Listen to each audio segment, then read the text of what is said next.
Olá! A crise econômica e política colocou as reformas no centro do debate. Reformas tributária, previdenciária, eleitoral e trabalhista seriam essenciais para o país retomar o rumo dos investimentos. No campo do direito do trabalho, o Congresso discute duas mudanças que afetam de forma profunda as relações entre patrões e empregados: a terceirização e a possibilidade de que acordos entre patrões e empregados possam ditar as regras, mesmo que elas contrariem a consolidação das leis do trabalho, a CLT. Essas mudanças e seus efeitos na vida de empresas, sindicatos e trabalhadores são o tema dessa expressão nacional. E os nossos convidados são o Procurador do Trabalho, João Carlos Teixeira, o deputado Júlio Lopes, do PP do Rio de Janeiro, autor da proposta que flexibiliza a CLT, a gerente executiva de Relações do Trabalho da CNI, Silvia Lorena, e o deputado Valmir Pacidelli, do PT de São Paulo, integrante da Comissão de Trabalho. Eu queria começar perguntando para o autor da proposta, deputado Júlio Lopes. Hoje já é permitido que os acordos coletivos, que os acordos entre patrões e empregados se sobreponham à CLT quando forem mais favoráveis ao trabalhador. O que muda com a sua proposta, deputado? Olha, na realidade, desde a Constituição de 88, os artigos 7º e 8º da Constituição, em seus incisos vários, já prevêem o que eu estou propondo mais uma vez. O que faço é reiterar a absoluta necessidade de darmos liberdade ao negociado sobre aquilo que se considera legislado, porque, de fato, a Constituição Federal já autoriza, desde então, 1988, essa negociação, desde que não se firam os direitos assegurados e que isso seja transitório enquanto durar a dificuldade ou a necessidade da prevalência desse acordo. Deputado Pacidelli, o que o senhor acha dessa proposta? O senhor que é da comissão também? Veja, do nosso ponto de vista, é uma proposta que pode, sem dúvida nenhuma, retirar direitos dos trabalhadores, prejudicar diversos trabalhadores nesse país, porque a nossa visão, os acordos coletivos, a negociação trabalhista precisa acontecer da legislação para frente e não da legislação para trás.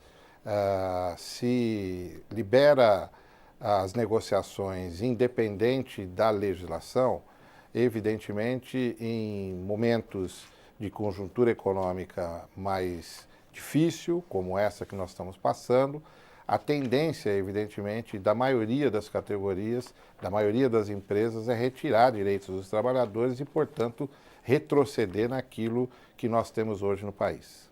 Doutora Silvia, a CNI colocou essa proposta, assim como da terceirização, como propostas essenciais nesse momento. Por quê? Bom, nós temos uma legislação trabalhista, né? O nosso principal instrumento, a CLT, é da década de 40. E a CLT já está desajustada às novas formas de produzir, às novas formas de trabalhar, e a negociação coletiva é uma ferramenta que pode e deve ser utilizada para modernizar as relações de trabalho. Como bem disse o deputado, o reconhecimento aos instrumentos coletivos já é da Constituição Federal de 88, em que foi desenhado dentro de um modelo de organização sindical que privilegia a autonomia da vontade coletiva. Essa proposta, ela vem dar segurança jurídica e não exclui, não retira e não revoga a CLT. Na verdade, o que a proposta prestigiar a negociação coletiva significa dizer que aquilo que foi negociado tem força de lei. Nós temos uma legislação trabalhista tamanho único para um Brasil enorme, com interesses e necessidades diferentes. E negociar condições específicas de trabalho com força de lei faz com que as partes, faz com que trabalhadores e empresas possam, em um determinado momento ou uma determinada circunstância, ajuste as condições específicas de trabalho de acordo com as suas necessidades. Doutor João Carlos, o senhor é de uma entidade que defende a liberdade sindical, que busca que ela avance. A negociação não é um fortalecimento dos sindicatos? Os sindicatos sempre brigaram muito pela assinatura da Convenção da OIT, a 154, que privilegia, que tenta dar força à negociação coletiva. Como é que o senhor vê essa questão? Sim, no Brasil, as entidades sindicais já praticam a negociação coletiva há muito tempo.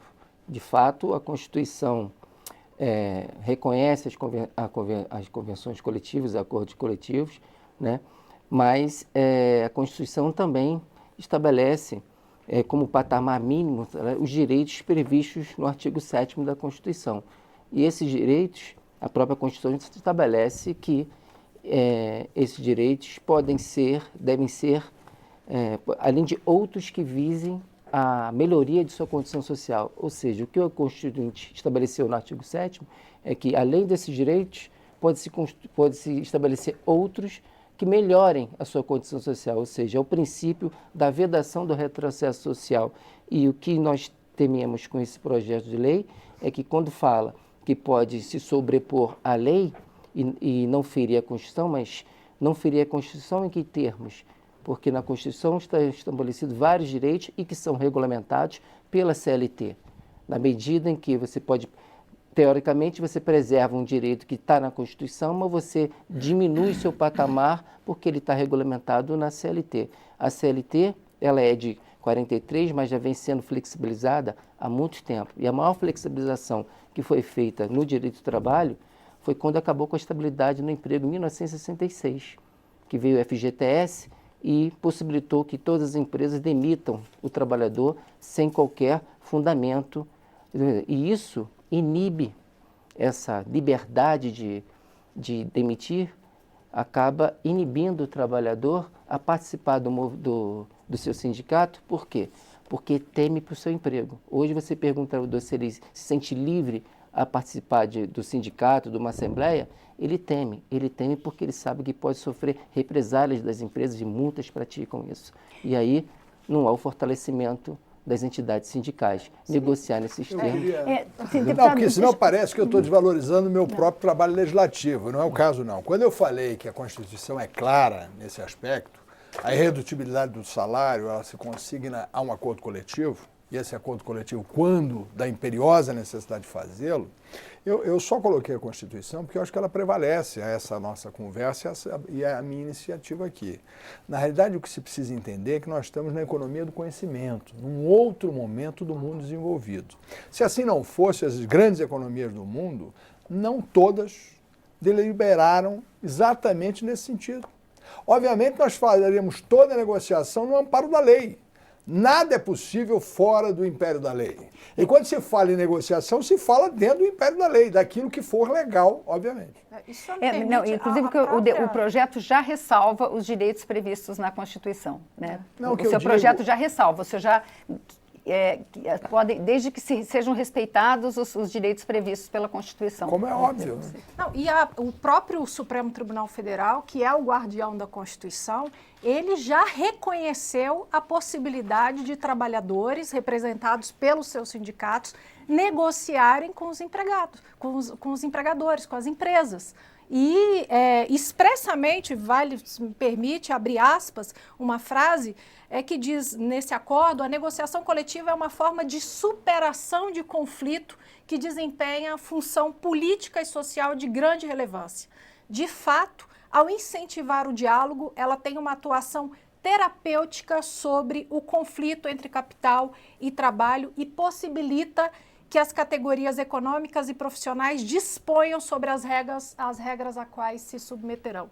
Então, esse tema, inclusive, já foi decidido pelo Supremo Tribunal Federal em sede de recurso extraordinário com repercussão geral e que tem efeito vinculante. Então, uma proposta que prestigia a negociação coletiva, desenhando, delineando os contornos, vai dar segurança jurídica para que essa negociação ela seja feita nos limites da lei observada a Constituição. Deputado, hoje nós estamos vendo, acho, um pouco continuando essa questão, algumas categorias que estão diminuindo a jornada de trabalho com redução de salário. Isso, teoricamente, não seria possível com as leis, mas isso está sendo aceito pelos sindicatos, é uma negociação para a manutenção dos salários.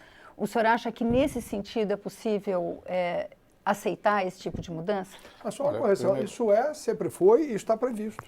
Primeiro, sempre foi e está previsto.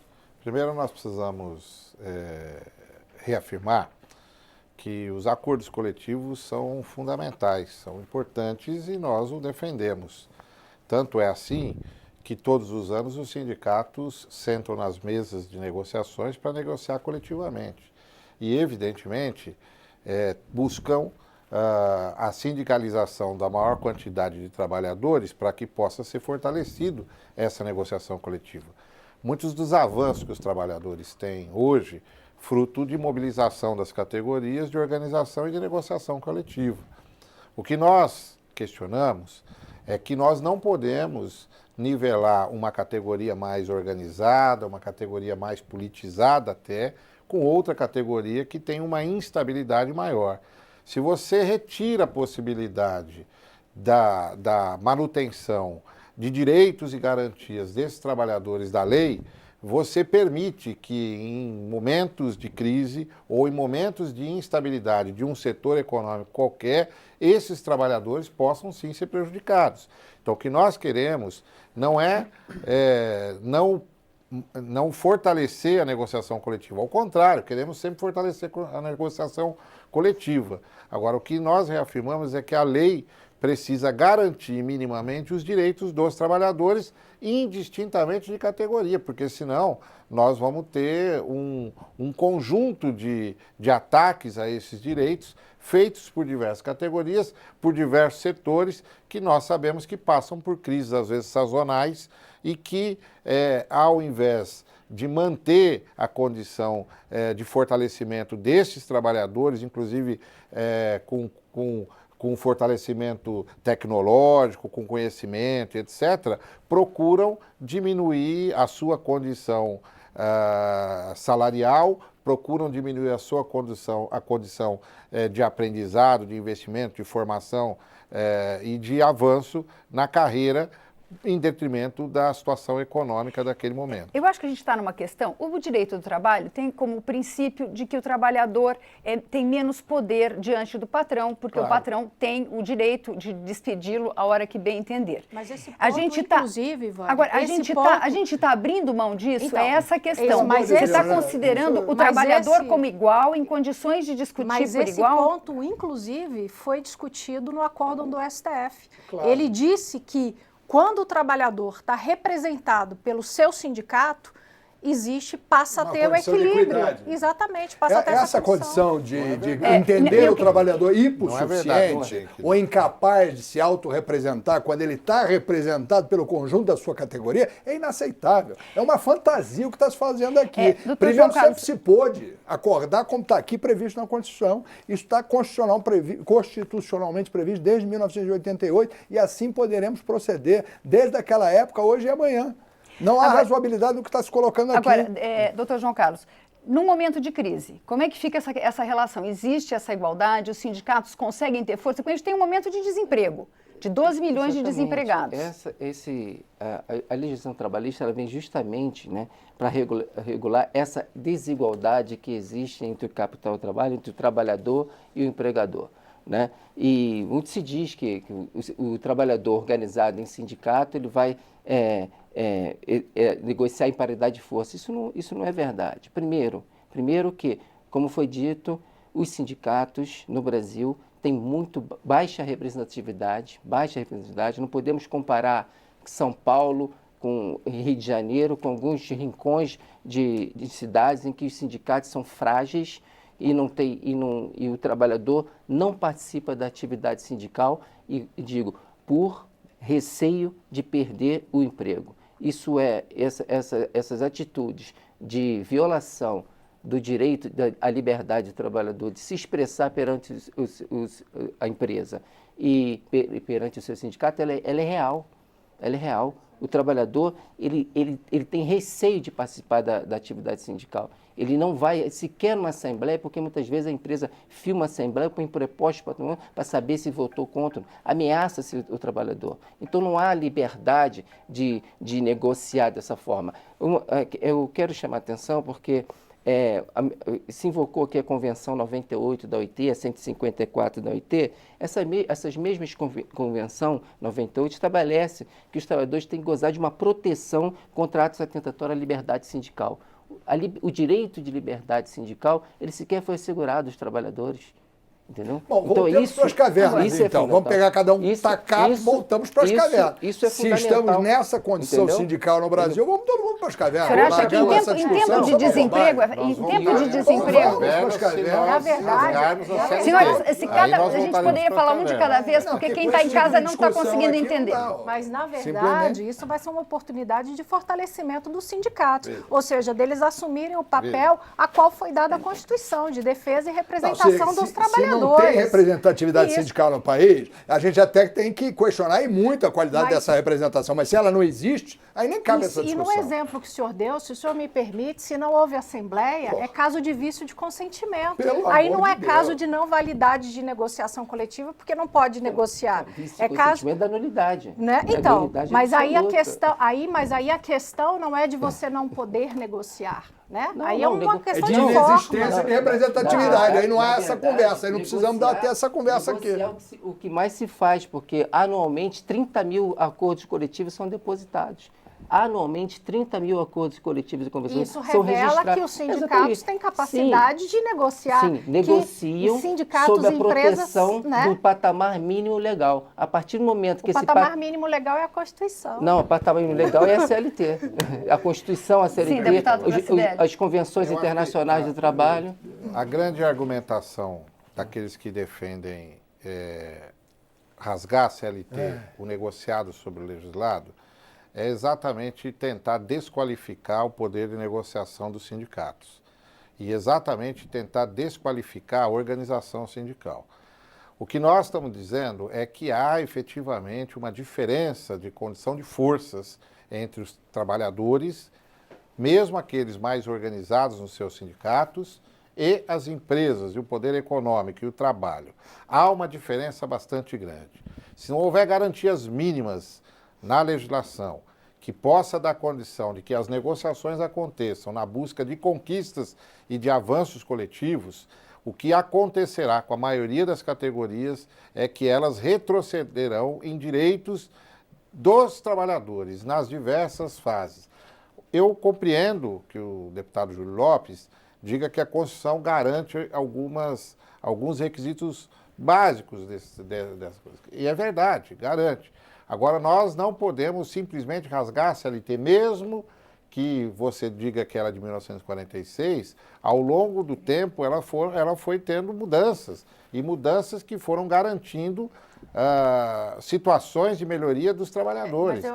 Claro que nós podemos avançar em situações da legislação. É claro que nós podemos. Isso é importante deixar claro que quando se faz uma negociação coletiva, não está ou aprovando um projeto que valoriza, que prestigia a negociação coletiva, em momento nenhum está se revogando a CLT. Mas nós se não tiver negociação, está valendo a lei. Nós queremos prestigiar e valorizar sempre a negociação coletiva. O que nós não queremos é que prevaleça essa negociação em cima de direitos e garantias que os trabalhadores já têm.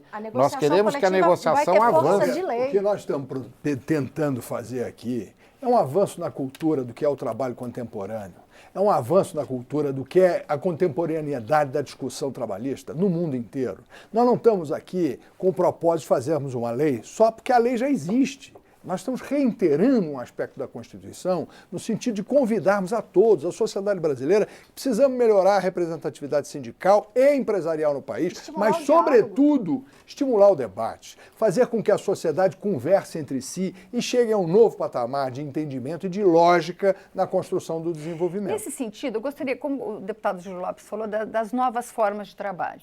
Né? Hoje a gente convive com home office, as pessoas trabalham em casa, trabalham à distância. É possível conviver com a atual estrutura que a gente tem, com esse tipo de trabalho, que são formas de trabalho que você não tem como controlar tempo? Claro que não, com o CLT, como é que o sujeito controla um trabalho que é feito na inteligência, que é concebido numa residência a milhares de quilômetros de um parque industrial ou de um escritório? Não se pode amarrar toda essa contemporaneidade dentro desse processo. É verdade, Júlio, esses avanços nós precisamos considerar. E reconheço no deputado Júlio a disposição de buscar caminhos nesse sentido. E nós aqui precisamos fazer esse debate mesmo no parlamento nesse sentido. Hoje mudou, aliás, é uma das questões preponderantes na nossa economia, na economia mundial, é a mudança do modo de produção. Hoje nós não temos mais aqueles grandes conglomerados de trabalhadores e muitas das grandes indústrias hoje passam a distribuir a sua produção das mais diversas formas. Nesse sentido, precisamos ter avanços. Mas também para isso nós precisamos garantir que a legislação permita que esses trabalhadores não sejam simplesmente colocados numa vala onde não exista garantias individuais e garantias coletivas mínimas para que eles possam ter a sua sustentação e os seus direitos preservados, mesmo Mas buscando isso essa na forma. Constituição já diz essa redutibilidade deverá ser temporária, transitória e assegurar avanços em superioridade àquilo que se foi desprendido. Quer dizer, você tem que ter um ganho que supere aquilo que foi negociado. E o ganho maior qual é? É a preservação do trabalho, é a preservação da empresa, é o conjunto da prosperidade. E a CNI fez uma pesquisa em parceria com o IBOP, né? Porque isso daqui é importante para a gente fomentar o diálogo e ouvir a vontade dos trabalhadores, né?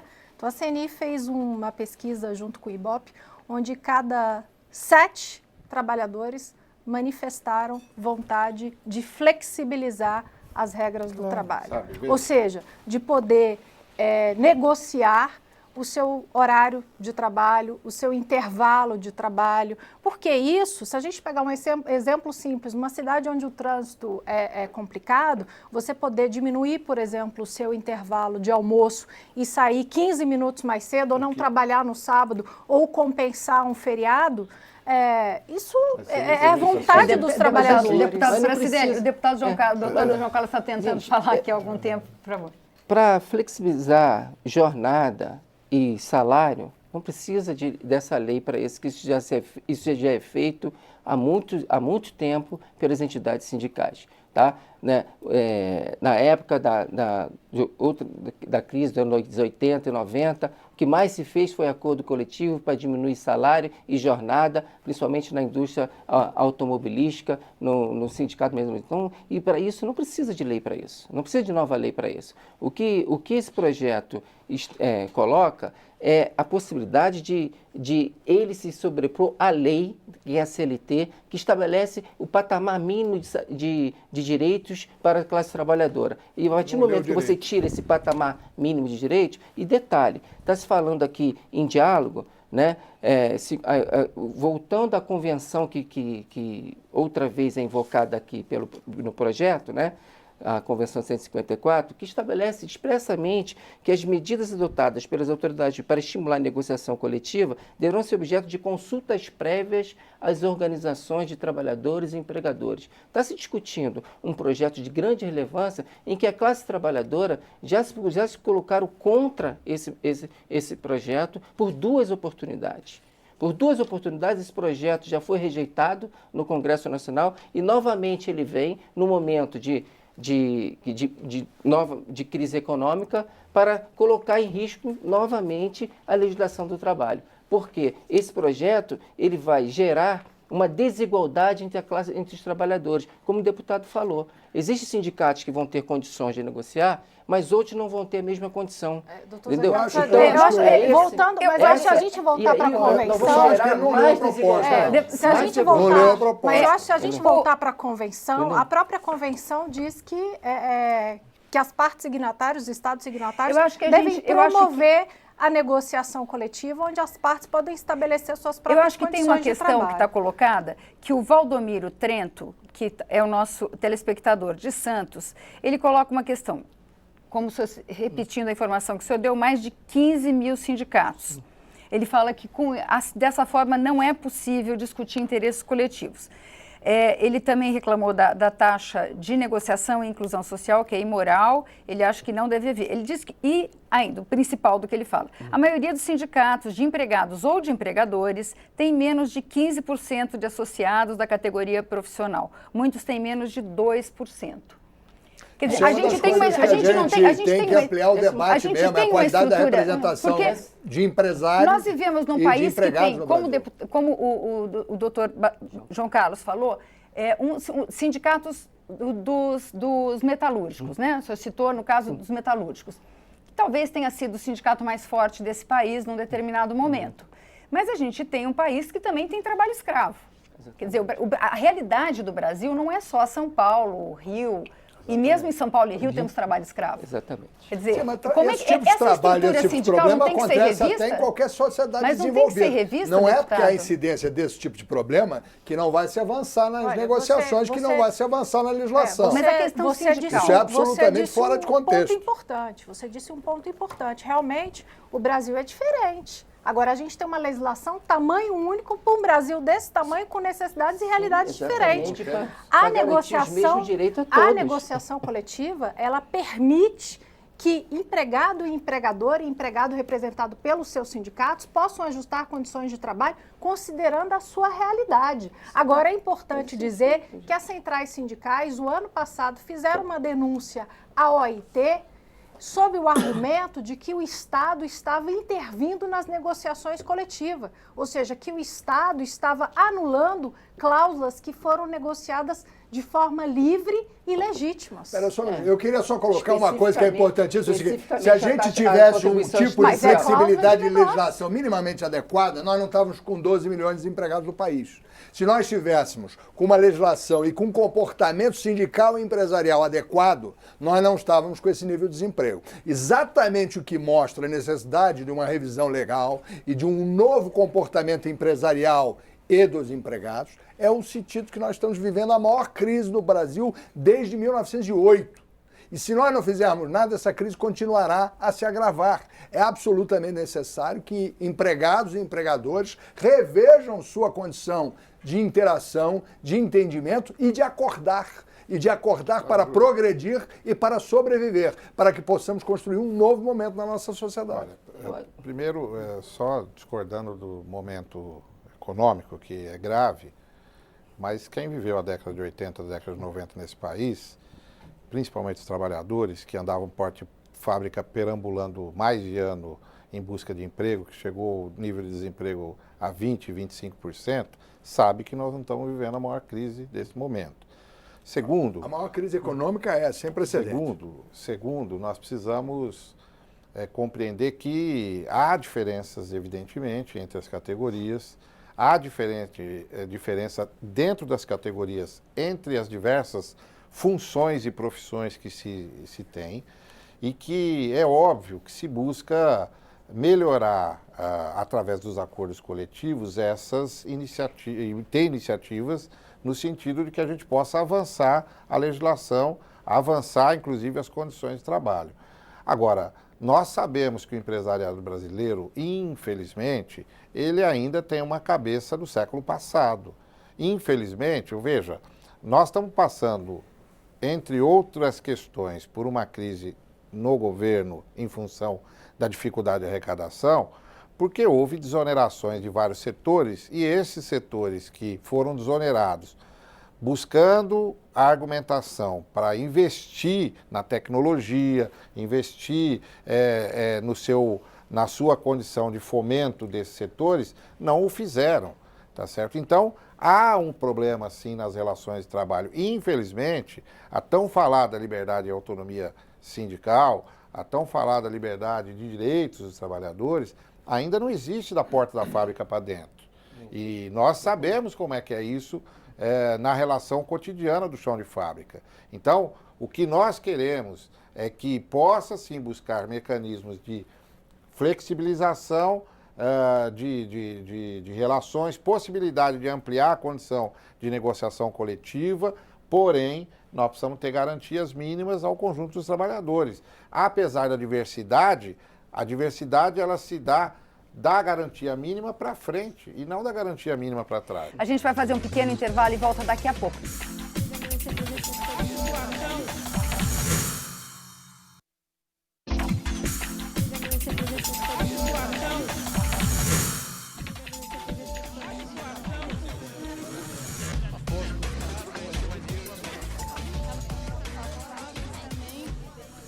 O Expressão Nacional está de volta. Hoje nós discutimos a flexibilização das leis trabalhistas com o procurador do Trabalho, João Carlos Teixeira, o deputado Júlio Lopes, do PP do Rio de Janeiro, autor da proposta de flexibilização, a gerente executiva de Relações do Trabalho da Confederação Nacional da Indústria, Silvia Lorena, e o deputado Valmir Pracidelli, do PT de São Paulo, integrante da Comissão de Trabalho.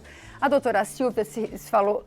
Eu só queria ler aqui o parágrafo 2º do que eu estou propondo, o projeto de lei 4962, que diz claramente: a flexibilização que proponho, a flexibilização do que cogita, portanto, o parágrafo anterior, limita-se à redução temporária de direito legalmente assegurado, especialmente em período de dificuldade econômica e financeira, pelo qual passa o setor ou a empresa representada, não sendo admitida a supressão do direito previsto em norma legal. Então, é só para quem não leu, porque está tão claro quanto a luz que está iluminando esse programa. A doutora Silvia falou agora há pouco da queixa dos trabalhadores, da intervenção do governo, do Estado, nas relações de trabalho. E eu gostaria de saber também em que lugar fica a Justiça do Trabalho nessa história. Né? O TST está razoavelmente dividido, né? 19 ministros se colocaram contra a proposta, o presidente do TST defende a proposta, quer dizer, os ministros a Justiça do Trabalho está atrapalhada aí no meio dessa história, está dividida. Porque, na verdade, a Justiça do Trabalho se tornou, quer dizer, o último recurso que o trabalhador tem para fazer valer seus direitos, porque, infelizmente, o direito do trabalho, né, ainda não foi garantido e efetivado para toda a classe trabalhadora. O direito do trabalho ele é diuturnamente violado pelas empresas. Mas no caso dos acordos coletivos, a Justiça pode interferir e vetar esses acordos? Essa questão da Justiça do Trabalho, por exemplo, muitas vezes é o Ministério Público que analisa alguns acordos coletivos que nos chegam por denúncia de trabalhadores que vê seus direitos reduzidos em alguns acordos coletivos. Muitas vezes esses acordos ferem efetivamente a lei. Com relação à queixa específica da OIT, que a Silvia fez referência, essa queixa é específica com relação à contribuição que os sindicatos estabelecem em convenção coletiva e que há uma certa desentendimento entre o Ministério Público, o sindicato e a Justiça do Trabalho, que já se firmou no sentido de que essas contribuições não são lícitas a se cobrar de todos os trabalhadores. Essa é a jurisprudência dominante. Tá? Então, mas isso, eu acho que essa discussão é uma discussão que vai ser colocada pelo Congresso Nacional. O importante aqui é que esse projeto, ele, no caput, ele deixa bem claro que os acordos e convenções coletivas vão se sobrepor, né, à lei, desde que não contraria a Constituição e normas de medicina e segurança do trabalho. Só que os direitos que estão elencados na Constituição, quer dizer, como eu disse, eles são regulados na CLT. Eles são especificados e esmiuçados na CLT. Então, na medida em que você possibilita que um acordo coletivo disponha de outra forma, você está gerando uma desigualdade entre os trabalhadores. Se queixa da CLT, a CLT, sim, é a norma que protege todos os trabalhadores do país de forma igual, porque o que se quer gerar é igualdade social, igualdade econômica entre os trabalhadores, e não reduzir o seu patamar social. Porque quando você possibilita que determinada categoria estabeleça um direito diverso, você vai estar gerando não só desigualdade entre esses trabalhadores, como também concorrência desleal. Porque as empresas vão disputar com um determinado sindicato um acordo coletivo que vai favorecer aquela empresa, mas que não pode não favorecer a outra. Isso vai criar uma concorrência desleal no mercado também. Isso é possível que ocorra. Deputado Júlio Lopes, como é que o senhor vê o papel da Justiça do Trabalho nesse caso, dos acordos? Eu acho que a maioria da Justiça do Trabalho será favorável, finalmente, a essa proposição. Porque eles têm que ratificar o acordo ou não? Como é que o senhor pensa essa questão? Eu acho que o que nós estamos propondo aqui é que, desde que haja o acordo está ratificado. Acordo se ratifica em si mesmo, no meu entendimento. Desde que não fira a lei e que seja feito dentro do império da lei, o acordo tem que prevalecer, ele tem que ser homologado pela Justiça Trabalhista. É exatamente o que nós estamos pretendendo aqui. É que nós possamos fazer um acordo, e esse acordo, dentro das normas legais do Brasil, que ele seja amparado e respeitado pela CLT e por aqueles que atuam na Justiça Trabalhista. O que a gente está pretendendo é exatamente isso. Deputado, vamos para a Cibele. Não, eu vou repetir aqui, eu concordo que o acordo seja valorizado. O que nós discordamos é que seja desconsiderado a legislação que garante direitos mínimos para que esse acordo seja realizado. Veja, a Justiça... Mas ninguém propôs isso, Palmeira, onde é que está isso? Pois é, mas quando se considera que a CLT não serve para nada, estas regulamentações todas que a Constituição estabelece para várias questões da relação capital e trabalho não seja garantida e que tudo é remetido à possibilidade do acordo coletivo, tudo pode ser flexibilizado, tudo pode ser discutido, debatido e acordado entre as partes, sem a garantia mínima da lei, você está desconsiderando o direito mínimo para os trabalhadores. O que eu digo que acontece hoje com a Justiça do Trabalho é que muitas vezes a Justiça do Trabalho ela toma decisões, como os empresários costumam dizer, favoráveis aos trabalhadores, porque ela protege os trabalhadores. Eu tenho dúvida dessa afirmativa, porque ela toma decisões em cima da legislação e da lei. E essa decisão em cima da legislação, ela garante aqueles direitos que muitas vezes os empresários não querem garantir. Eu, por exemplo, questiono, e acho que nós precisamos rever esse debate, dos arrestos de contas das empresas, indistintamente e indiscriminadamente, para garantir o pagamento de indenizações. Eu acho que essa é uma questão que precisa ser revista na Justiça do Trabalho. Mas não isso a que gente não vai tenha que garantir. num outro dia.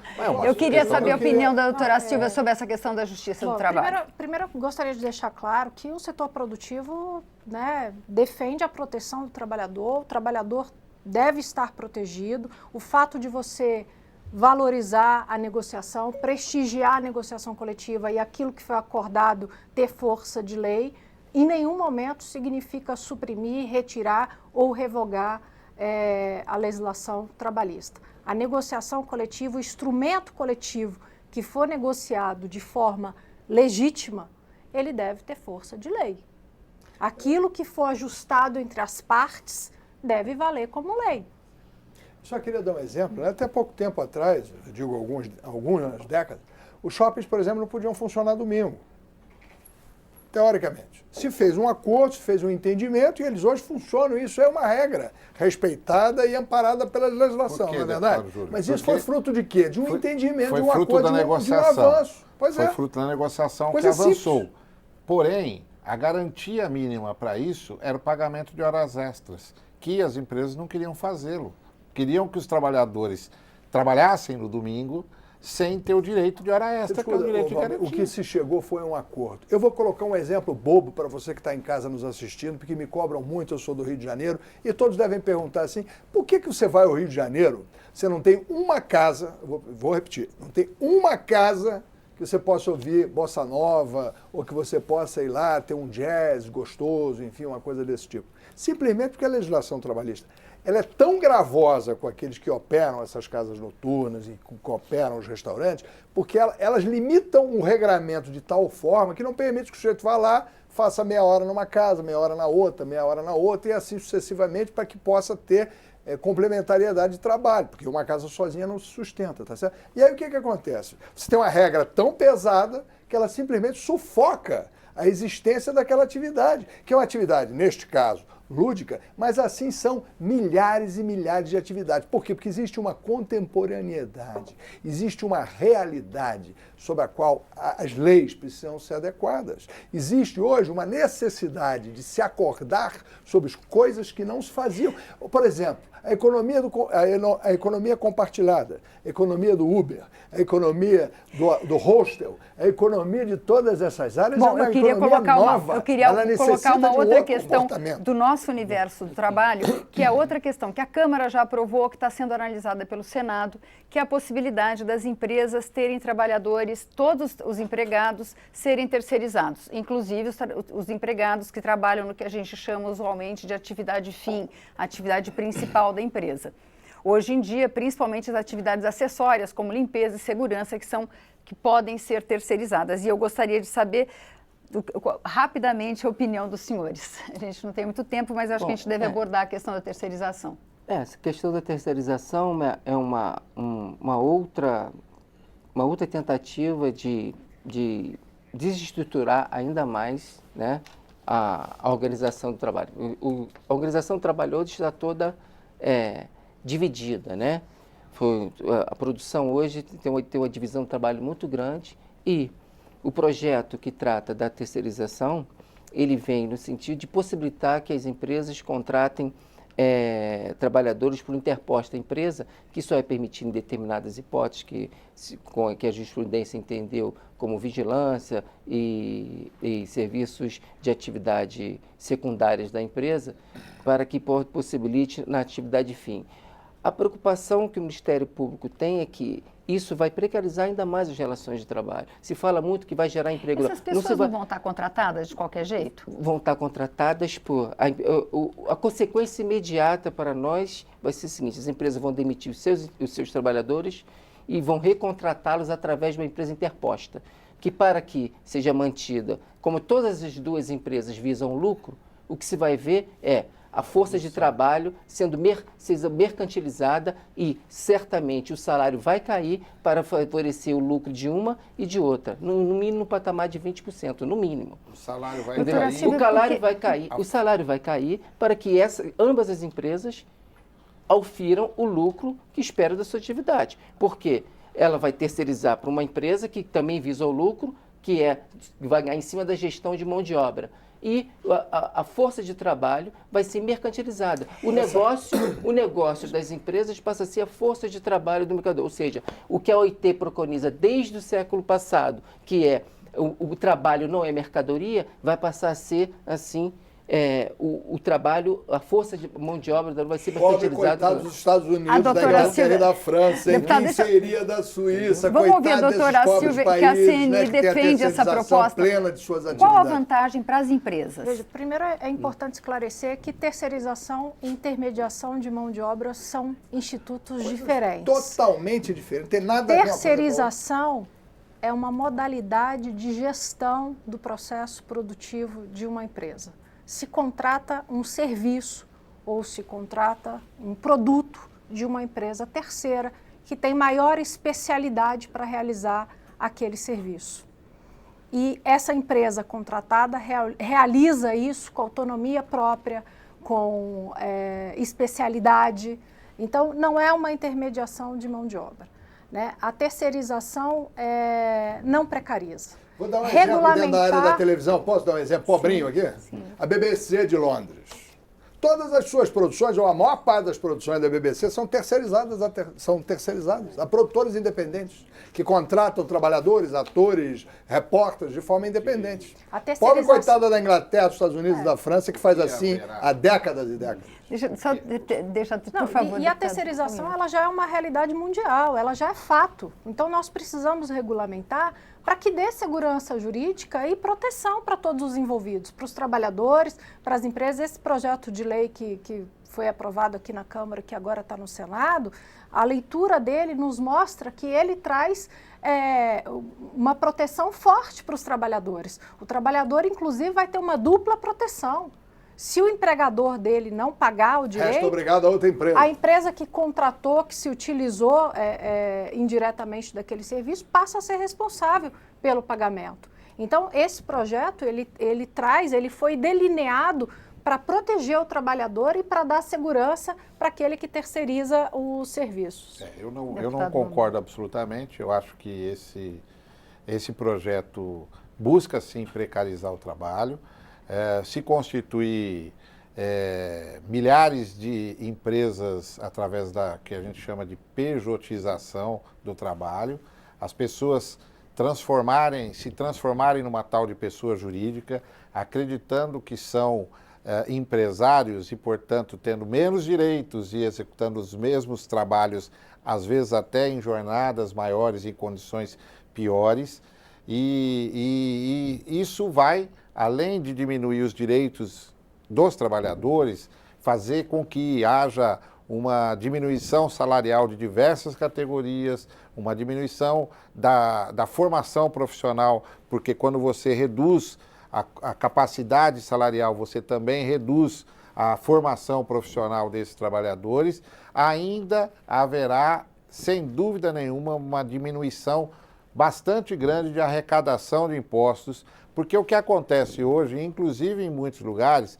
e vou dar exemplo da Rede Globo, ou de outras emissoras, que contratam os seus funcionários através de pessoa jurídica para que deixe de pagar impostos daqueles salários altos que tem lá. Isso acontece com professores de universidades, isso acontece em outros lugares. Então nós já temos isso. O que nós combatemos nesta lei, que foi aprovada aqui na Câmara, nós fomos contrário, que está no Senado, é que não se pode terceirizar a atividade fim. A regulamentação dos que já são terceirizados, nós precisamos fazer, sem dúvida nenhuma. Este é um debate que está colocado no Brasil já há bastante tempo. Agora, nós não podemos flexibilizar. A escolha do que terceirizar, ela faz parte da estratégia de negócios da empresa. Como é que você terceiriza uma atividade fim da empresa? Mas... Uma empresa que constrói um equipamento, uma metalúrgica. Quem são os maiores contratantes de serviços de informática, de construção de software do mundo? São as maiores empresas de software dos Estados Unidos. Porque exatamente o negócio delas é conceber, projetar, idealizar, fazer produtos e processos que sejam inovadores. Agora, a prática do exercício funcional de quem executa é terceirização. Então, ela contrata outra empresa. Exatamente. Ué, mas não, a doutora não Silvia é estava nesses colocando... botes que está colocado assim na lei que se quer aprovar aqui. É assim que é, exatamente mas assim. Não é, mas o isso já fim acontece. de uma empresa de software é fazer software. Aqui. Mas, entretanto, ela contrata terceiros, porque assim é mais econômico e é mais vantajoso. Vamos pegar aqui um setor. Vamos pegar um setor, o setor metalúrgico. Vamos pegar um setor. Isso já acontece. O setor metalúrgico, por exemplo, há vários... os torneiros mecânicos, os retificadores, são muitas vezes hoje contratados, constituem uma empresa. Eu preciso dar um exemplo que é muito importante. Eu preciso dar um exemplo que é muito importante. A fábrica de caminhões mais produtiva do mundo, de maior recorde de produção do mundo, está no meu estado. Ela pertence à MAN, Volkswagen, MAN. E ela faz terceirização integral de todos os processos produtivos e dos trabalhadores. Ótimo, mas... E ela é uma fábrica brasileira, a de melhor recorde de produção do mundo. Isso a nossa legislação já garante. Vamos deixar a nossa convidada... É a terceirização indiscriminada. Disso que o senhor está falando... Não, mas o que nós estamos fazendo é garantir exatamente o que a fábrica da Volkswagen faz no Rio. Por exemplo, eu vou dar um exemplo, a senhora me diga se eu estou errado ou não. Por exemplo, a Nike. A Nike vende material esportivo. Né? Apesar da gente achar que ela faz material esportivo. Ela terceiriza toda a produção. Ela nem faz nem vende, não. Ela projeta, concebe. Na verdade, quem vende são terceiros.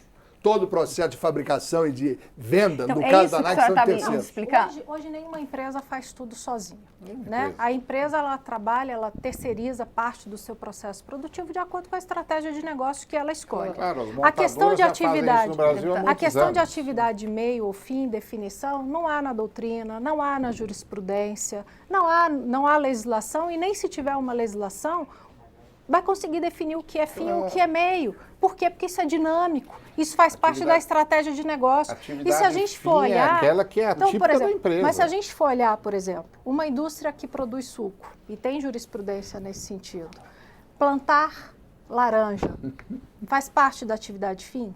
Da indústria de suco? Ela compra laranja. Então, hoje nós temos decisões dizendo que isso faz parte da atividade fim. Por quê? Porque a lei de terceirização, deputada, exatamente garantiu o que a Volkswagen faz no Rio de Janeiro, o que a Nike faz nos Estados Unidos e no Brasil, o que essas empresas contemporâneas fazem. São por isso que são montadoras. Doutor João Carlos, mas é só...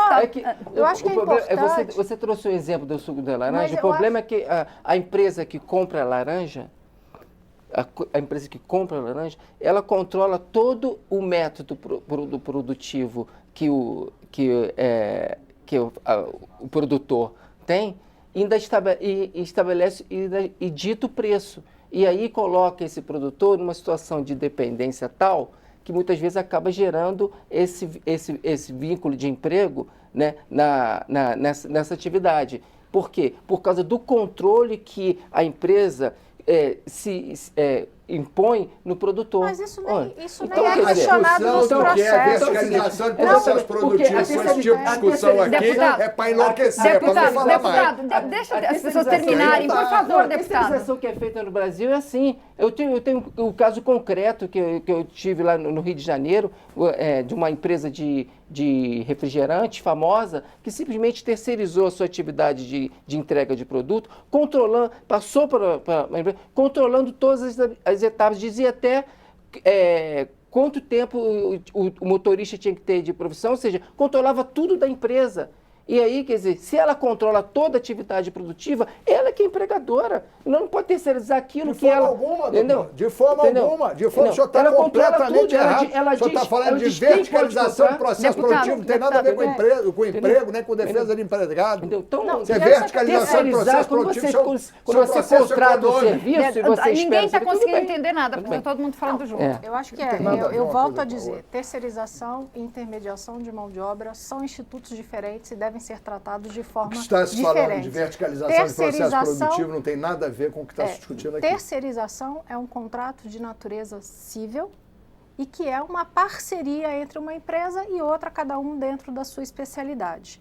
É importante regulamentar a terceirização para quê? Para regulamentar as relações do trabalho daí decorrentes. Então, o projeto de lei ele vai delinear para garantir a proteção dos trabalhadores e dar segurança jurídica para quem contrata esse serviço.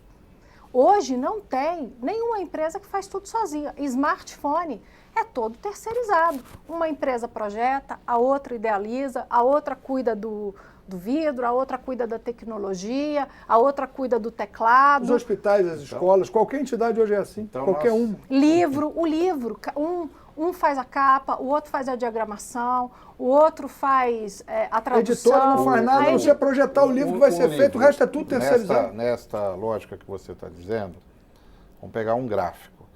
Então, numa gráfica... Bem rápido, deputado. Bem rápido. Numa gráfica, você pode terceirizar a limpeza, a portaria, você pode terceirizar. Agora, você não pode terceirizar o gráfico. Por que não? Porque você está terceirizando uma atividade típica da gráfica. Você está terceirizando algo, você está criando uma pessoa jurídica, ou você está criando em tese, uma empresa para retirar direitos dos trabalhadores. É isso. O direito dos uma escola trabalhadores. que não tem professor contratado, entendeu? E um hospital que não tem médico contratado. É assim. Bom, nós não vamos resolver essa questão hoje, o nosso tempo terminou, eu agradeço a presença dos nossos convidados. O Expressão Nacional termina aqui. Você pode rever ou compartilhar todos os nossos programas na página câmara.leg.br/Expressão Nacional. Nós também estamos no YouTube. Na próxima semana nós vamos discutir os efeitos da crise econômica do Rio de Janeiro sobre a realização das Olimpíadas. Obrigada pela audiência e até a próxima.